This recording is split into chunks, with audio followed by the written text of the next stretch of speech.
Assalamualaikum warahmatullahi wabarakatuh. Bismillahirrahmanirrahim. Alhamdulillahi rabbil alamin wa bihi nasta'in. Wassalatu wassalamu ala asyrafil anbiya'i wal mursalin wa ala alihi wa sahbihi ajma'in. Subhanaka la ilma lana illa ma 'allamtana innaka antal alimul hakim. ولا حول ولا قوة إلا بالله العلي العظيم.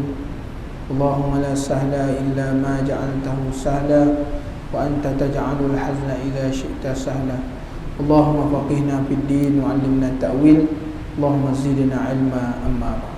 Alhamdulillah, syukur kepada Allah Subhanahu wa taala kerana kita masih lagi diberi kesempatan oleh Allah Subhanahu wa taala untuk berhimpun dalam masjid yang merupakan sebaik-baik tempat, dan kita meneruskan lagi i'tikaf dan ibadat kita kepada Allah Subhanahu wa taala untuk mendengar kalam-kalam ataupun perkataan-perkataan daripada para sahabat was-salihin berkenaan dengan kehidupan, iaitu kematian. Qala musannifu rahimahullahu taala wa nafa'ana Allah bi'ulumihi fi darain. Kita berada pada muka surat 140. Berkata Umar bin Abdul Aziz kepada seorang teman duduknya, berkata, "Wahai fulan, malam ini aku tidak dapat memejamkan mata barang sekejap pun kerana terus memikirkan tentang kubur dan penghuninya."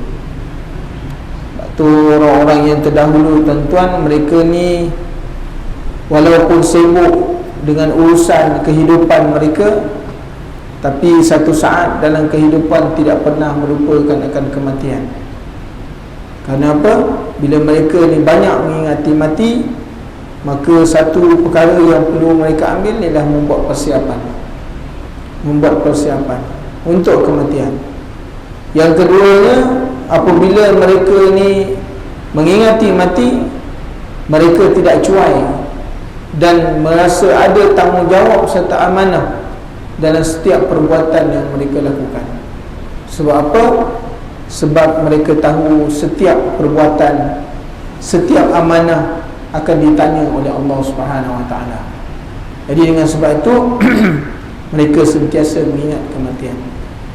Inilah bezanya orang-orang terdahulu daripada kita. Walaupun mereka sibuk, mereka juga mencari dunia, mereka juga maknanya memegang jawatan, tetapi ingatan mereka kepada mati tidak lekang dalam hati mereka. Berbanding kita pada waktu ini, kita mencari dunia sehingga dunia mengikat kita, dan kita jauh daripada Allah. Itu jadi beza antara kita dengan orang-orang yang terdahulu daripada kita. Ini ditunjukkan oleh Umar bin Abdul Aziz, seorang Amirul Mukminin yang kita kenal dengan kewarakannya, dengan ibadatnya dan perkara orang yang amanah dalam pentadbiran. Sesungguhnya bila engkau melihat orang yang telah terkubur, iaitu mayat, selama 3 hari di dalam kuburnya, kamu pasti akan lari menjauh, meskipun sebelumnya kamu sangat dekat kepadanya. Jadi tuan-tuan, usah tunggu 3 hari, lepas tanam je orang balik dah. Tak usah nak tunggu 3 hari. Tanam aja, selesai orang baca talqin, semua orang balik. Lepas itu mungkin kalau dia anak akan datang sehari sekali, atau seminggu sekali, mungkin selepas daripada itu sebulan sekali, mungkin selepas itu setahun sekali, dan mungkin selepas itu seumur hidup sekali. Jadi begitulah keadaannya, tuan-tuan. Hari ini orang mengunjungi kubur bila ada hari raya, kan? Itu pun banyak orang mengatakan siapa pergi mengunjungi kubur, maknanya itu amalan orang-orang Yahudi. Dah orang tak pergi kubur dah. Yang keluarkan ni orang-orang yang pandai, ilmunya ada. Siapa pergi melawat kubur, bid'ah, kan? Jadi orang dah tak jadi nak pergi kubur dah. Sedangkan Rasulullah sallallahu alaihi wasallam sendiri maknanya pergi menziarahi kubur. Mana kalau Rasulullah sendiri menziarahi kubur, makna Rasulullah telah melakukan bid'ah. Jadi tuan-tuan muslimin dan muslimat yang dirahmati Allah, sedangkan Rasulullah menyebutkan ziarahilah kubur, kerana dengan menziarah kubur mengingatkan akan mati. Jadi ada orang kata ni ziarah kubur bid'ah. Nak menziarah kubur ni tak semestinya hari raya. Tapi itulah menjadi satu amalan ataupun kebarangkalian kelapangan kita. Hari raya ni kita lapang. Itulah masa yang boleh ataupun ada peluang untuk kita ziarah. Hari-hari lain kita sibuk bekerja. Maka kalau hari-hari yang lapang begini pun tak boleh nak pergi ziarah kubur, bila lagi kita nak ziarah kan? Timbul orang yang membid'ahkan orang yang ziarah kubur. Sedangkan ada riwayat dan hadis yang menyebutkan Rasulullah SAW sendiri menziarah kubur dan menyuruh dan amat menggalakkan umatnya supaya menziarah kubur, kerana menziarah kubur ni banyak faedahnya. Jadi tuan-tuan muslimin dan muslimat yang dirahmati Allah, kamu akan melihat sebuah rumah yang penuh dengan serangga ganas dan cacing-cacing yang siap mencekik. Ini rumah yang bukan macam rumah kita. Satu rumah yang gelap, satu rumah yang sempit, satu rumah yang banyak dalamnya cacing. Tu rumah yang orang akan masuk semua, tuan-tuan. Semua orang akan masuk dalam dia. Tak ada orang yang terkecuali. Kalau dia mati secara biasa, maka itulah rumah yang akan dia masuk. Kecuali kalau matinya dikendaki oleh Allah dalam perut binatang, ataupun di dasar laut kan, ataupun dengan sebab terbakar dan sebagainya, maka itu lainlah. Tapi kalau mati dalam keadaan biasa ni, maka hakikat melalui tempat ini tidak boleh dinafikan, kerana itulah tempat transit itu, tempat yang kita akan lalui. Tak ada orang yang boleh terkecuali daripada tempat yang mana dah disebutkan yang penuh dengan cacing-cacing kan. Orang masuk dalam tu, begitulah keadaannya.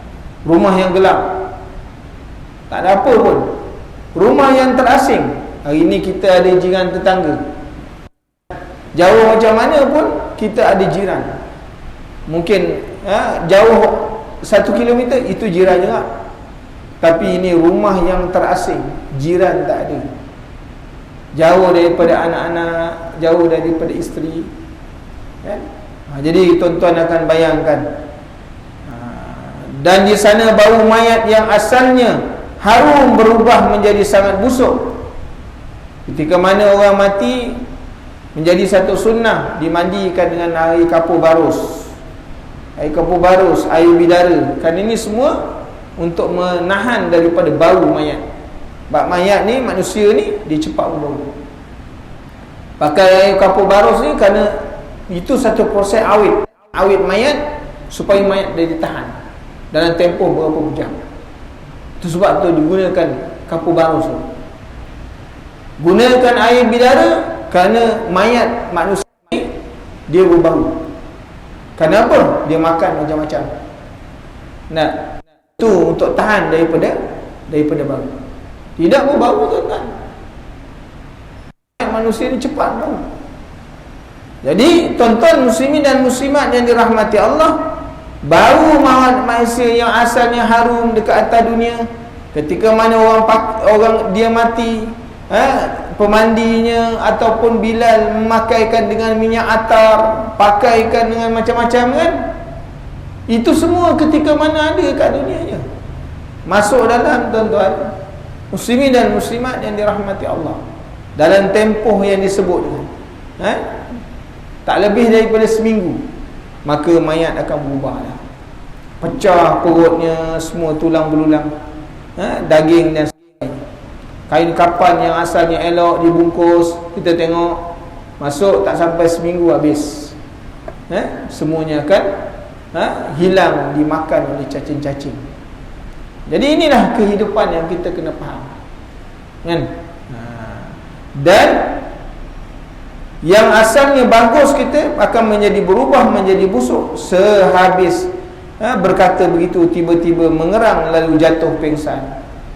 Jadi Umar Abdul Aziz ni bila mengingat kematian boleh jatuh sehingga jatuh pingsan, mengenangkan betapa hidup dalam kubur tu tak ada siapa pun yang akan tahu bagaimanakah nasib seseorang masuk dalam kubur.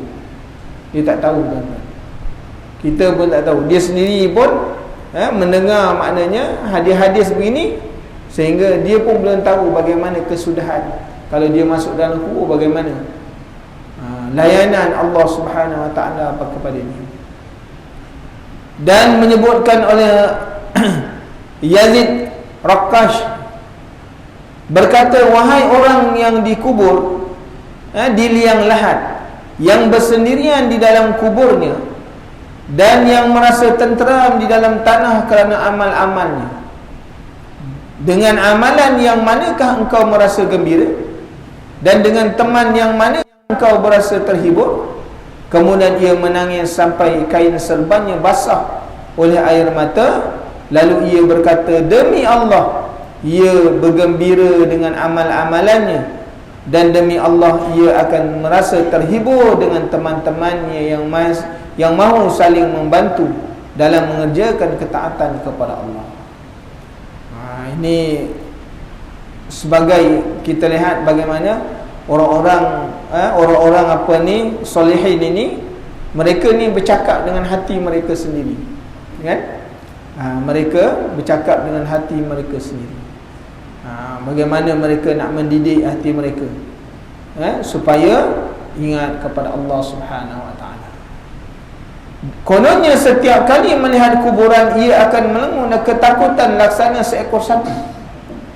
Ni disebutkan lagi bagaimana Yazid Al-Qashi ni kalau dia melihat kubur maka ketakutan, kan? Ketakutan. Kita lalu kat kubur tak ada benda pun, kan? Hatim bin Asam berkata, barang siapa melalui kuburan namun tidak mahu memikirkan tentang dirinya atau tidak mahu berdoa untuk para penghuninya, bererti ia telah mengkhianati dirinya sendiri dan mereka. Ini kata Hatim bin Asam, seorang ulama yang terkenal. Kalau kita melalui kubur tak mahu memikirkan macam mana besok aku ni, orang yang masuk ni tak tahu macam mana cerita kita ni besok kalau masuk dalam kubur macam mana kat layanan malaikat Allah Subhanahu Wa Taala, dan tak mahu mendoakan, kan? Mendoakan Allahumma ighfir lahum warhamhum, assalamualaikum ya ahla diyar minal muslimin wal muslimat wa inna insyaallah lalahiqun Allahumma ighfir lahum warhamhum. Doakan. Kita lalu tiap-tiap kali lalu pergi tak ada doa pun, bagi salam pun tidak. Setidak-tidak kalau tak nak bagi salam pun doakan Allahumma ighfir lahum warhamhum wa'afihim wa'anfu anhum. Doa tuan-tuan sampai. Kerana doa tak ditolak. Adapun baca Quran itu masih khilaf kalangan ulama. Kita baca Quran untuk sedekah pada si mati. Kata Imam Nawawi, kalau baca Quran nak niat, kena niat untuk siapa baru boleh sampai. Tapi kalau doa tak tertolak, kan? Doa pasti sampai. Sedekah pasti sampai. Dua perkara yang dilakukan oleh orang hidup yang boleh sampai terus kepada mayat. Apa dia? Doa. Kita doa Allahumma ighfir lahum warhamhum, sampai mati semua dapat. Tapi malang kita tak berdoa. Sedekah, kita niat sedekah untuk ibu bapa kita, sampai pada sedekah untuk mereka. Lain-lain dah tak boleh sampai, tuan-tuan, kan? Amalan zikrullah, amalan baca Quran, sebab tu dia ada khilaf di kalangan ulama. Kebanyakannya mengata tidak sampai bacaan Quran itu tak sampai, kan? Tapi dua perkara ni tetap. Jadi dengan sebab itu, tuan-tuan, melalui mana-mana ke tanah perkuburan, jangan lupa untuk memikirkan diri yang pertama, yang keduanya berdoa untuk orang yang mati. Kalau tak boleh nak bagi salam ke, kan? Kalau susah, assalamualaikum ya ahlal kubur, sampai beri salam macam tu pun tak apa. Sebenarnya perkataan yang sesuai itu ialah ya ahlad diyar, kan? Tapi tak apalah, ya ahlal kubur pun boleh juga, kan? Yang betul doakan, mendoakan mereka. Apa ni? Dan kita sendiri jangan lupa berdoa untuk Allahumma inni a'udzubika apa ni? Min azabil qabri. Ya Allah, ya Tuhanku, aku berlindung dengan Engkau ya Allah daripada azab kubur. Doa. Sebab itu doa tu diajar oleh baginda Rasulullah sallallahu alaihi wasallam kepada Sayyidina Abu Bakar As-Siddiq radhiyallahu anhu. Baca doa. Azab kubur ni tuan-tuan, tak ada orang boleh kalau sekiranya diazab, tak ada orang boleh tolong. Kerana dalam tu sendiri-sendiri. Kesendiri. Mana orang yang tak mau buat begini, bererti ia telah mengkhianati dirinya. Hidup tak pernah nak fikir tentang masalah mati. Hidup tak nak pernah fikir untuk orang yang telah mati. Itu maknanya kalau di masjid ni selepas main isyak kan selalu, tak utama ada kelas-kelas kita buat selalu tahlil kan.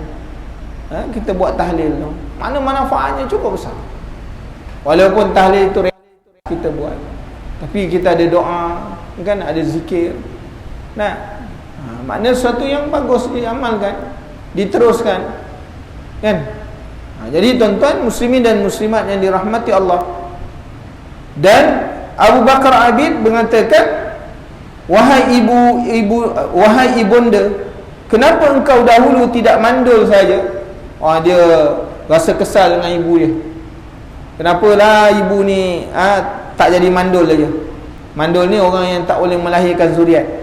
Anakmu ini terpenjara cukup lama di dalam kubur, kemudian ia akan menempuh perjalanan yang sangat panjang. Kubur ni penjara. Perjalanan dalam kubur ni tak tentu berapa lama. Bayangkan Nabi Adam meninggal dunia, sampai sekarang belum kiamat. Kiamatul kubra belum berlaku. Sedangkan berapa lama dah? Kan? Berapa lama dah? Rasulullah SAW sendiri yang meninggalkan kita hari ni 1442. Bayangkan Abu Jahal, Abu Lahab masuk dalam kubur tu, sekarang dah 1000 tahun. Orang yang maknanya disebut yang Allah Ta'ala tidak menerima iman dia. Allah Ta'ala tak menerima iman dia. Berapa lama dia duduk dalam kubur, kan? Abdullah bin Salul contohnya, ketua munafik, berapa lama dia masuk dalam kubur. Perjalanan yang begitu jauh tuan-tuan muslimin dan muslimat yang dirahmati. Kita jangan fikir masuk dalam kubur selesai masalah. Nak berjalan lagi, nak menunggu kepada kiamat kubra. Ini belum tentu sehari, 2 hari, 3 hari, belum tentu. Masuk dalam tu memang dah kiamat dah. Menempuh alam yang tak kita tempuh di alam dunia, kan? Tapi kita tak tahu lagi berapa lama. Sebab anak ni merasa menyesal sungguh. Tapi nak buat macam mana? Ketentuan itu semua adalah ditentukan oleh Allah Subhanahu Wa Taala. Kalau boleh jangan keluar, dia tu. Nak tunjukkan apa Allah, begitulah makna kehidupan orang yang dalam kubur ni tak tentu lagi bagaimana. Baik ke buruk ke, itu belum tentu lagi. Yahya bin Mu'adz berpesan, wahai anak cucu Adam, Tuhanmu telah memanggilmu ke negeri yang penuh kedamaian. Cuba fikirkan dari tempat mana kamu akan menjawab panggilan tersebut. Jika kamu menjawabnya sejak dari dunia dan kamu lalu sibuk mempersiapkan perjalanan menuju ke sana, tentu kamu akan memasukinya. Dan jika kamu menjawabnya dari kuburmu, maka kamu akan terhalang daripada itu. Jadi Allah Ta'ala kata, buatlah persiapan untuk akhirat kamu. Buat persiapan untuk akhirat kamu. Akhirat ni ada kebaikan, ada maknanya kesenangan. Allah Ta'ala dah sebut dalam Quran tentang kebaikan akhirat, kebaikan syurga, penuh dengan kenikmatan dan sebagainya. Makna Allah Ta'ala seru manusia ni, seru maknanya hamba-hamba dia ketika mana manusia berada dalam dunia lagi. Allah Ta'ala seru. Kita baca Quran tiap-tiap hari. Kita baca Quran tiap-tiap hari. Kita baca Quran yang mengingatkan kepada kita, Allah Ta'ala mengingatkan kita tentang neraka, tentang azab, tentang balasan, sama ada balasan baik ataupun balasan jahat. Jadi tuan-tuan muslimin dan muslimat yang dirahmati Allah, adakah ketika mana kita hidup dekat atas dunia kita menyaut maknanya seruan Allah? Makna kita baca Quran tu kita saut. Allah Ta'ala suruh wa aqimus solat wa atuz zakah, dirikan solat, tunaikan zakat. Kita saut tak seruan Allah Ta'ala? Allah Ta'ala suruh kata sedekah, infak. Ini semua seruan Allah Ta'ala. Adakah kita menyaut seruan Allah Ta'ala? Orang yang ada harta banyak-banyak, kan? Orang yang ada pangkat, orang yang ada kemewahan, adakah dia pernah memberi makan kepada anaknya, orang susah, orang fakir miskin, kan? Kalau sekiranya kita ketika mana Allah Ta'ala menyeru, dia baca kalam Allah tiap-tiap hari, dia tak menyaut seruan Allah, maka tuan-tuan, dia tidak akan dapat janji Allah Ta'ala kepada tempat damai ni, syurga yang penuh nikmat, dia tak boleh masuk. Tapi kalau sekiranya dia menjawab seruan Allah Ta'ala itu dalam kubur, Rabbana absarna wa sami'na farji'na, ya Allah, kami dah melihat, dah masuk dalam kubur. Ketika mana Allah Ta'ala nampak kan, baru dia kata, kami dah lihat dah ya Allah, kan? Farji'na wa sami'na, kami dah dengar dah. Dalam kubur baru dengar, baru maknanya farji'na na'mal salihan, ya Allah, kalau macam tu kami dah nampak, kami dah dengar, engkau kembalikan. Seruan ini tuan-tuan, seruan orang yang ada dah mati dah. Orang yang dah mati menyaut seruan Allah, maka terhalang dia untuk masuk dalam syurga Allah Ta'ala. Sebab apa? Orang mati dah tak ada maknanya amal lagi, tak ada peluang untuk buat amal kali kedua. Kembali kepada Allah Subhanahu Wa Ta'ala, itu adalah masa untuk menerima habuan daripada amalan. Kita buat kat dunia, buat baik, maka besok tuan-tuan Allah Ta'ala beri kebaikan. Kat dunia mati, ketika mana ke atas dunia buat bahan, besok mati masuk dalam kubur, bermula dah neraka kepada mereka. Tak ada masa untuk buat amal lagi. Sehingga orang masuk dalam syurga pun tak buat amal. Dalam syurga kalau orang buat amal, dia tak ada nikmat lagi. Orang masuk dalam syurga itulah masa untuk dia menerima nikmat. Jadi tak ada masa untuk berpenat-penat lelah macam kita dekat dunia, kan? Pukul 6.30 dah fikir nak kena datang masjid, sampai pukul 9 nak kena tunggu, kan? Orang lain semua bayar isyak dah selesai, duduk rumah menyandar dah, kita masih lagi duduk dalam. Ini tempat dunia berpenat-penat, tuan-tuan. Dunia ni lah tempat untuk berpenat-penat, bukan untuk selesa, kan? Untuk kita berpenat-penat. Dunia ni bukan untuk selesa, tidur atas tirai yampuk. Kerana inilah yang menyebabkan kita tak boleh nak bangun untuk menghadap Allah, kan? Kena banyak merasakan kelaparan. Kalau hidup rasa kenyang setiap masa, susah untuk kita mendekatkan diri kepada Allah. Sebab tu kenapa ahli-ahli sufi dia mesti dia berlapar? Kerana bila dia berlapar untuk mendekatkan dia kepada Allah, sebab dia kuat untuk beribadat. Bila kita ni banyak, terlalu banyak kepada syarut ta'am, kepada banyak makan, menyebabkan kita malas untuk ibadat. Semayang sendiri tak kuat, cepat mengantuk. Nah, itu bab kita kehidupan dunia. Jadi orang yang tak maknanya keselesaan hidup kembali kepada akhirat, lagi dunia, dekat atas dunia dia kena menyaut seruan Allah Ta'ala. Kalau tak mau, buat yang selepas daripada itu. Dalam kubur besok tengok sendiri, kan? Apa yang Allah Ta'ala sebut, beritahu kat dunia, sekarang kau akan lihat. Dalam kubur kau akan lihat apa benar atau tidak. Barulah makna pada waktu itu mereka melahirkan sesalan yang tidak berguna. Sesal, tuan-tuan. Orang kembali kepada Allah ni semua menyesal. Semua menyesal kembali kepada Allah. Orang yang buat ibadat pun menyesal. Bila melihat Allah Ta'ala janjikan kepada mereka, dia masuk syurga, maka dia melihat lagi atas lagi ada syurga yang lain. Kalau macam ni amalan ni, buat macam ni pun masuk syurga, macam ni hebat. Kalau buat banyak lagi masuk. Menyesal juga, kenapa lah dekat atas dunia tak baca Quran banyak-banyak, tak zikrullah banyak-banyak, tak semayang banyak-banyak. Menyesal juga. Kalau orang yang buat ibadat pun merasakan kesesalan di depan Allah, lagi orang yang tak buat ibadat. Orang yang buat amal banyak pun menyesal juga. Kalau boleh naik lagi tinggi kedudukannya, kerana tingkatan bagi syurga itu berbeza-beza, kan? Orang yang duduk surga Firdaus itu makam yang paling tinggi.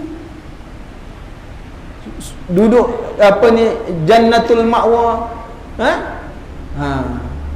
berbeza tuan-tuan tingkatannya. Jadi maknanya mereka melahirkan kesesalan di depan Allah. Jadi tak mau. Kata dunia ni tuan-tuan, Allah tak bagi kita peluang yang terbatas tempoh dia. Berapa tahun? 60 tahun. Rasulullah kata, dia kata ummati sittin ila sab'in. Itulah tempoh dia, 60 ke 70 tahun. Ini adalah umur yang lazim, kan? Umur yang lazim untuk umat Nabi Muhammad sallallahu alaihi wasallam. Tempoh ni lah tuan-tuan, berapa panjang pun ada orang yang dapat tu. Bukan semua orang dapat 70 sampai 90 yang tak nak turun-turun tu, kan? Bukan semua. Itulah seorang sebatang kara, kan? Tuan-tuan, muslimin dan muslimat yang dirahmati Allah, itu pun tak sedar-sedar lagi.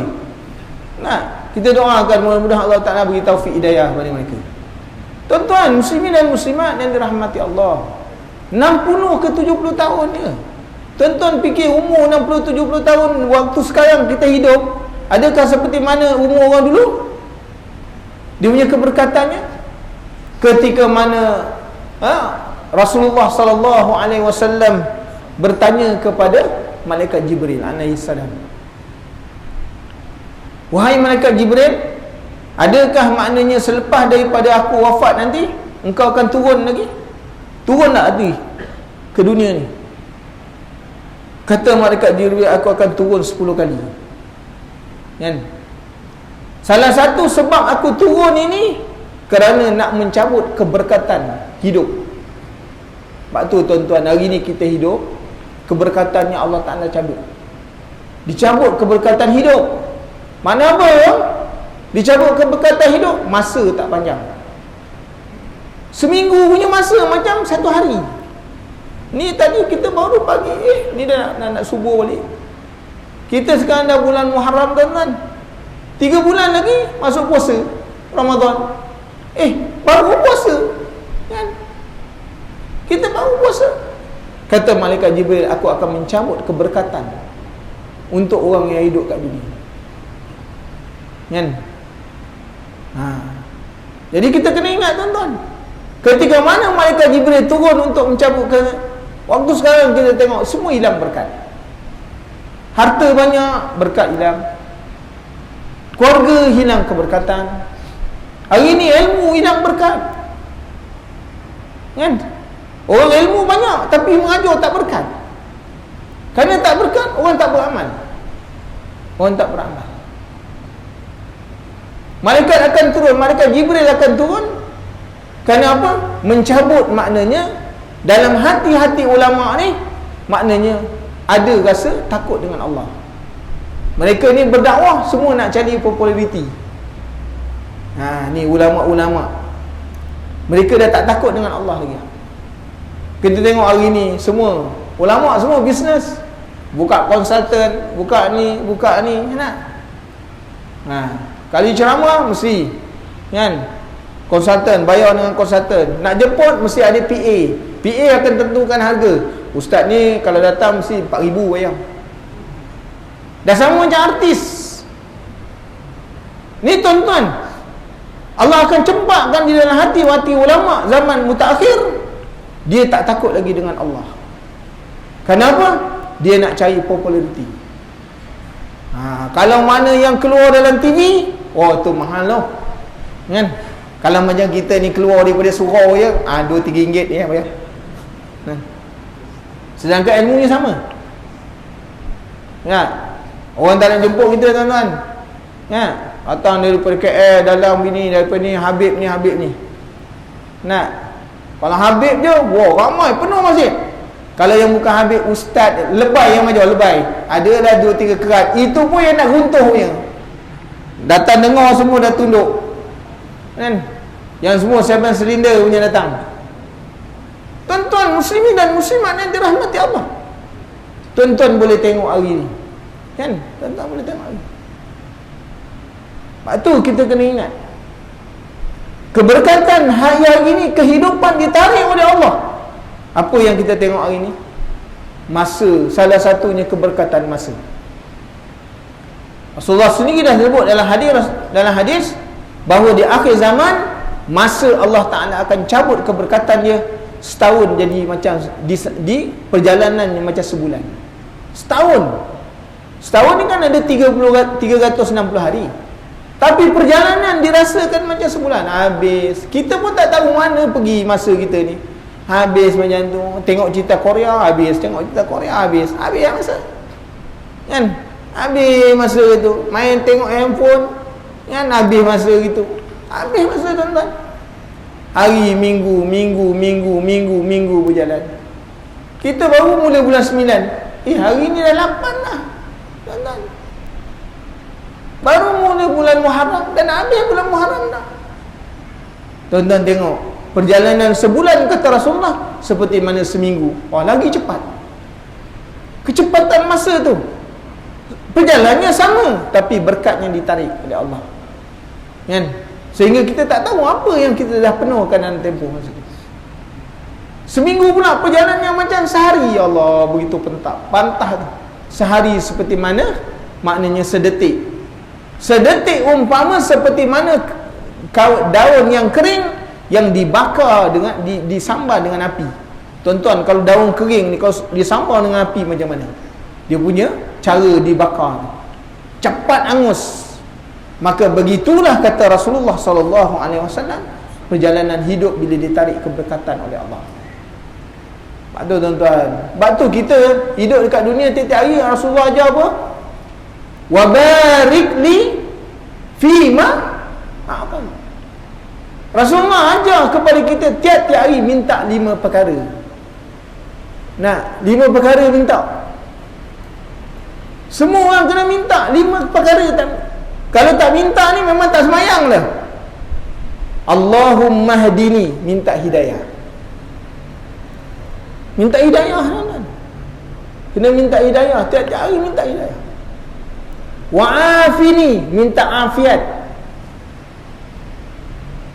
Kesejahteraan. Hidup biar sejahtera. Kan? Kesihatan biar kita sejahtera, negara sejahtera. Senang. Kan? Wa barik apa ni? Allahumma hadini fi man hadait wa afini fi man afait wa tawallani, minta pemeliharaan. Minta pemeliharaan. Siapa yang boleh pelihara kita tuan-tuan? Allah. Nah. Allah yang boleh pelihara kita. Kita melalui jalan raya, siapa boleh pelihara kita? Tak ada siapa boleh pelihara kita. Jangan kita ingat kereta kita besar, kereta kita ni yang jaga kita. Tak. Mari dilanggar dengan stem roll, hancur habis. Dia bukan kira kereta besar. Allah Ta'ala yang pelihara. Kita duduk dalam masjid ni, siapa boleh pelihara kita? Allah. Kita kata, wah ustaz, ini masjid ini dah ratus tahun, kuat tiangnya besar. Duduk-duduk lampu chandelier jatuh. Kan? Kat Melaka ada lampu chandelier jatuh. Tengah-tengah belajar, lampu chandelier jatuh. Saya bayar tadi 4 orang bawah. Harga apa ni? Harga masjid 8 juta. Chandelier jatuh. Tuan-tuan muslim, siapa yang boleh pelihara? Jatuh betul-betul tepi tengah orang belajar. Tak kena lah tu. Allah Ta'ala yang menyelamatkan dia. Siapa yang boleh pelihara? Kita duduk dalam rumah, kita kata rumah kita safety banyak. Tuan-tuan, siapa yang boleh pelihara kita? Baru-baru ni ada sahabat, seorang jemaah masjid negeri, kan? Tak maulah disebut mana. Rumah tuan-tuan, rumah besar kan, kukuh. Bayangkan orang boleh masuk dalam rumah dia. Nah, pencuri boleh masuk dalam rumah. Siapa yang boleh pelihara kita tuan-tuan? Anak. Sebab tu wabarik watawallani, minta pemeliharaan itu Allah Taala yang beri. Tu yang apa? Yang ketiga. Yang keempat kita minta apa? Wabarikli, minta makna berkat. Nak minta berkat. Dapat anak biar berkat, dapat isteri biar berkat, dapat harta biar berkat, dapat kenderaan biar berkat, dapat gaji biar berkat. Semua nak berkat tuan-tuan. Sebab tu minta tiap-tiap pagi. Wa barik li fi ma a'tait. Wa qini bi rahmatika syarra ma qadait. Minta rahmat Allah. Rahmat ni tuan-tuan, bukan semua orang tak nak bagi. Tak ada rahmat Allah, nasai tak selamat. Sehingga Rasulullah sallallahu alaihi wasallam berkata, semua perlu rahmat. Hatta engkau ya Rasulullah, ya, aku pun perlu rahmat Allah. Kalau tak ada rahmat, aku pun tak dapat apa-apa. Tuan-tuan, rahmat Allah Ta'ala 5 perkara minta.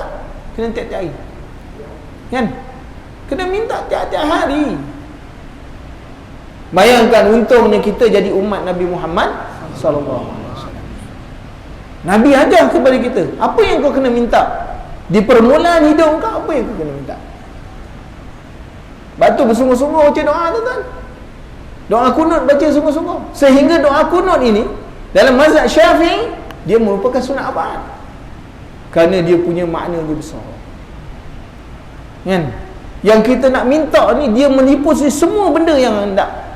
Yang tuan-tuan lain dia akan datang. Minta hidayah, minta rahmat, minta pemeliharaan, minta kesejahteraan, minta ada berkat. Yang lain itu akan datang. Kita dapat 5 perkara ni, selamat semua. Tuan-tuan muslimin dan muslimat yang dirahmati Allah. Nak tunjuk kepada kita ni bahawa ini adalah satu perkara yang penting dalam kehidupan kita. Jadi tuan-tuan muslimin dan muslimat yang dirahmati Allah, bila disebutkan berkata apa ni, setiap kali Al-Hasan bin Salih melihat kubur, dia berkata, betapa elok tampilan luarmu, namun di dalamnya penuh dengan petaka mengerikan. Kita tengok atas kubur ni macam-macam lah. Orang kaya punya kubur lain. Tuan-tuan tengok kat masjid negeri tu macam mana orang kaya punya kubur. Tuan-tuan, dia punya kubur tu, dia punya kepuk je 95,000 kepuk je, kan? Kalau kita boleh, kita ni main pacak pakai kayu je lah tuan-tuan, kan? Kalau batu nisan yang satu tu, kalau yang buat daripada batu apa ni, marmar tu, itu pun 300. Baru sebasar, baru satu, baru dua, tak masuk kepuk je. Tuan-tuan, tengok macam ni orang kaya. Ada yang sampai 100,000, 200,000 ada. Berat kena empat tuan-tuan. Dengan batu tu kena empat dah berat dah, kan? Tuan-tuan boleh tengok ladang ni, kan? Dia punya keranda je 30 kilo. Itu keranda yang pasang beli buat siap je. Itu bukan yang tempah ni, kan? Keranda je beratnya 30 kilo. Harganya 15,000. Kalau yang tempaunya 35,000 keranda. Apa ni, anak-anak gigit pun patah gigi dia. Bukan main berat tuan-tuan. Keranda tu simpan dekat masjid negeri tu, tak boleh letak bawah.